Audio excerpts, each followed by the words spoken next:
अस्सलाम वालेकुम दोस्तों, आज मैं बात करने वाली हूँ बीएमआई के बारे में। बीएमआई एक ऐसा नंबर है जो बताता है हमारा वेट हमारी हाइट के हिसाब से कितना है।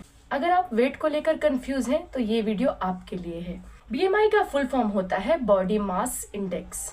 ये आपको हाइट और वेट के हिसाब से बताया जाता है कि आपकी कितनी हाइट है और कितना वेट होना चाहिए। बीएमआई एक स्केल है, तो बीएमआई का रेंज जो होता है वो 18 से 24 के बीच में नॉर्मल वेट माना जाता है और 18 से अंडर वेट माना जाता है। बीएमआई एक स्केल है जो एक रेंज बताता है कि 18 और 24 के बीच में अगर आपका बीएमआई है तो वो नॉर्मल है, और अगर आपका बीएमआई 18 से अंडर है तो वो अंडर वेट है।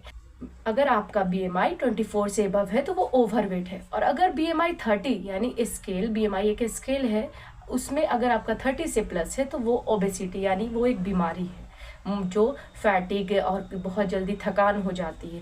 तो बीएमआई का जो फॉर्मूला है वो BMI is equal to weight divided by weight in KG. ठीक है, BMI is equal to weight in KG divided by height का स्क्वायर इन मीटर में मापा जाता है।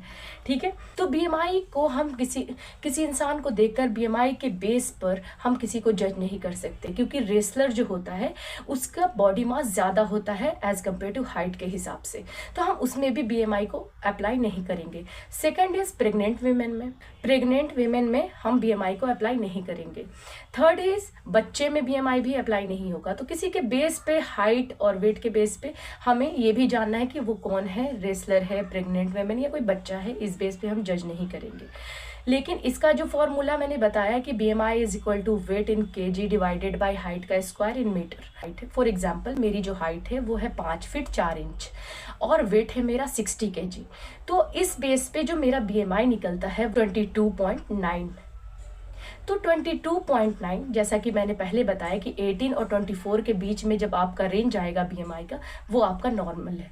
तो इस हिसाब से मेरा बीएमआई जो है वो है 22.9, तो मेरा बीएमआई नॉर्मल है।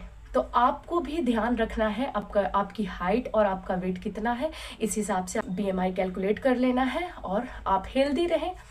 तो इस बेस पे मैं आपसे अलविदा चाहती हूँ, और आप ध्यान रखें, बहुत ठंड है, ठंड की वजह से इंसान अक्सर वर्जिश नहीं करता है, व्यायाम नहीं करते हैं। एक्सरसाइज करिए, ज़रूरी है, क्योंकि ब्लड का सर्कुलेशन भी लो हो जाता है।